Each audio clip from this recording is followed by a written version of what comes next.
Assalamualaikum warahmatullahi wabarakatuh. Sahabat hikmah iman, Allah telah memberikan sifat-sifat terindah kepada bidadari-bidadari surga. Mereka diberi pakaian yang paling bagus. Siapapun yang membicarakan mereka pasti akan digelitik kerinduan kepada mereka. Seakan-akan mereka sudah terlihat secara langsung di depan mata. Bidadari-bidadari itu wanita suci yang menyenangkan dipandang mata, menyejukkan ketika dilihat, menenteramkan hati setiap pemiliknya. Rupanya yang cantik jelita, kulitnya yang mulus. Ia memiliki akhlak yang paling baik, perawan, kaya akan cinta dan umurnya sebaya. Lantas, bagaimana sifat-sifat dan kemolekan bidadari yang tergambar dalam hadis dan Al-Quran? Simak videonya sampai habis.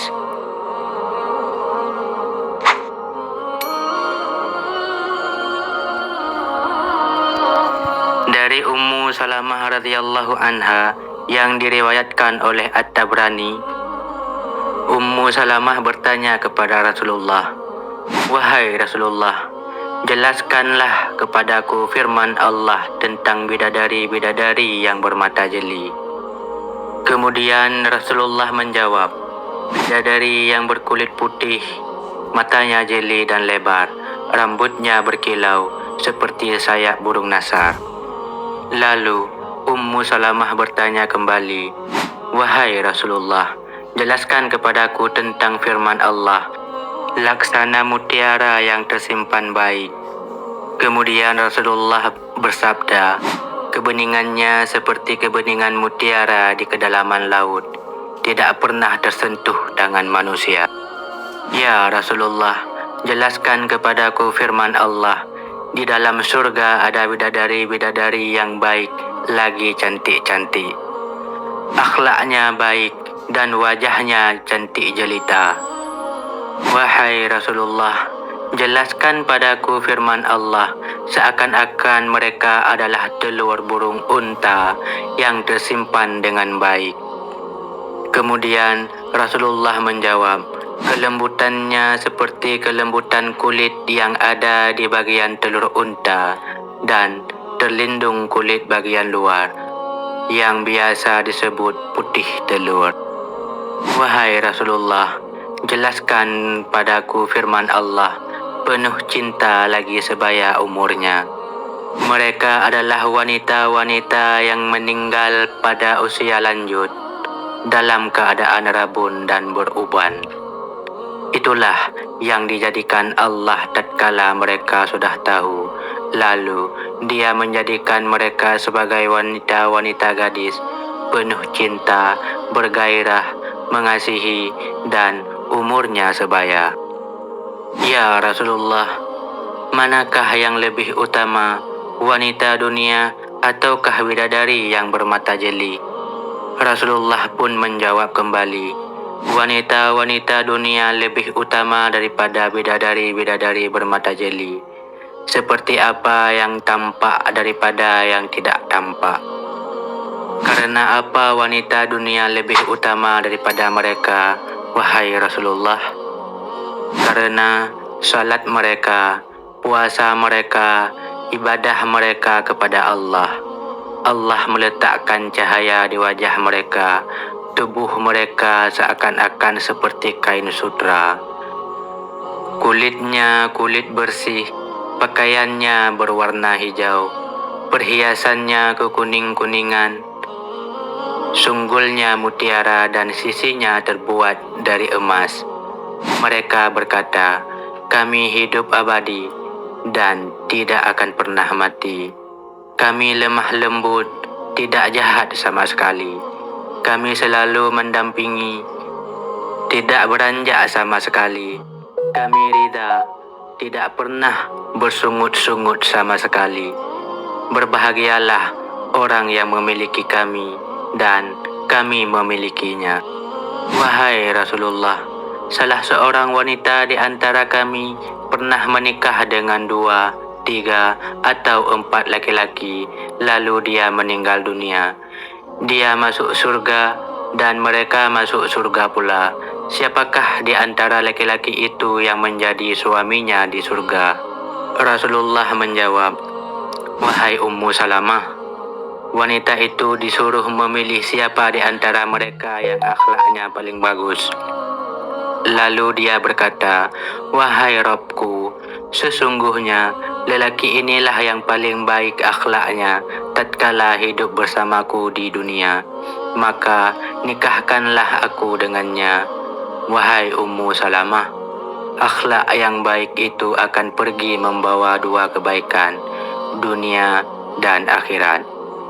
Allah mensifati wanita-wanita penghuni surga sebagai kawaib, jamak dari kaib yang artinya gadis-gadis remaja. Payudaranya sudah tumbuh sempurna, bentuknya bulat dan tidak menggelantung ke bawah. Yang seperti ini merupakan bentuk wanita yang paling indah dan pas untuk gadis-gadis remaja. Allah juga mensifati mereka sebagai bidadari-bidadari karena kulit mereka yang indah, putih bersih. Aisyah radhiyallahu anha pernah berkata, "Warna putih adalah separuh keindahan." Allah mensifati mereka sebagai bidadari-bidadari yang baik. Gimana caranya cepat punya bisnis tanpa harus utang sama bank? Gampang banget teman-teman. Kita utang sama bank itu gara-gara kita kepikiran nggak punya modalnya. Kenapa kita nggak punya modalnya? Karena Anda selalu berpikir apa yang Anda tidak punya. Gimana caranya supaya kita nggak utang bank? Ya berarti baik lagi cantik, yaitu wanita yang menghimpun semua pesona lahir dan batin, ciptaan dan akhlaknya sempurna. Akhlaknya baik, wajahnya cantik menawan. Allah juga mensifati mereka sebagai wanita-wanita yang suci, sebagaimana firman-Nya, dan untuk mereka di dalamnya ada istri-istri yang suci. Al-Baqarah ayat 25. Para bidadari-bidadari itu sangatlah suci, tidak pernah haid, tidak pernah buang air kecil dan besar, serta tidak pernah kentut. Mereka tidak diusik dengan urusan-urusan wanita yang mengganggu seperti yang terjadi di dunia. Batin mereka juga suci, tidak cemburu, tidak menyakiti, tidak jahat pula. Allah juga mensifati mereka sebagai wanita-wanita yang hanya berhias, bersolek untuk suaminya. Bahkan mereka tidak pernah keluar dari rumah suaminya, tidak melayani kecuali suaminya. Allah juga mensifati mereka sebagai wanita-wanita yang tidak liar pandangannya. Sifat ini lebih sempurna lagi. Oleh karena itu, bidadari yang seperti ini diperuntukkan bagi para penghuni dua surga yang tertinggi. Subhanallah. Di antara wanita memang ada yang tidak mau memandang suaminya dengan pandangan yang liar karena cinta dan keridaannya, dan dia juga tidak mau memandang kepada laki-laki selain suaminya. Mereka juga merupakan wanita-wanita gadis, bergairah, penuh cinta, dan sebaya umurnya. Hal ini menunjukkan kenikmatan bercinta dan bersetubuh dengan perawan daripada bersetubuh dengan wanita janda. Jika ada yang berkata, kenikmatan itu justru tidak begitu terasa nikmat saat mengadakan hubungan pertama kali bagi perawan, yang berbeda dengan wanita janda. Pertama, yang dimaksudkan kenikmatan bersetubuh dengan perawan ialah karena wanita perawan belum pernah merasakan dengan lelaki lain sebelumnya, sehingga cintanya lebih tertanam di dalam hati dan dapat menjaga kelanggengan hubungan. Ini ditilik dari keadaan wanita. Jika ditilik dari keadaan suami, maka ia merasa mendapat kebun yang masih asli, tidak pernah dijamah orang lain sebelumnya. Allah telah mengisyaratkan pengertian ini di dalam firman-Nya. Mereka tidak pernah disentuh oleh manusia sebelum mereka, penghuni-penghuni surga yang menjadi suami mereka, dan tidak pula oleh jin. Al-Quran, Surah Ar-Rahman, ayat 74.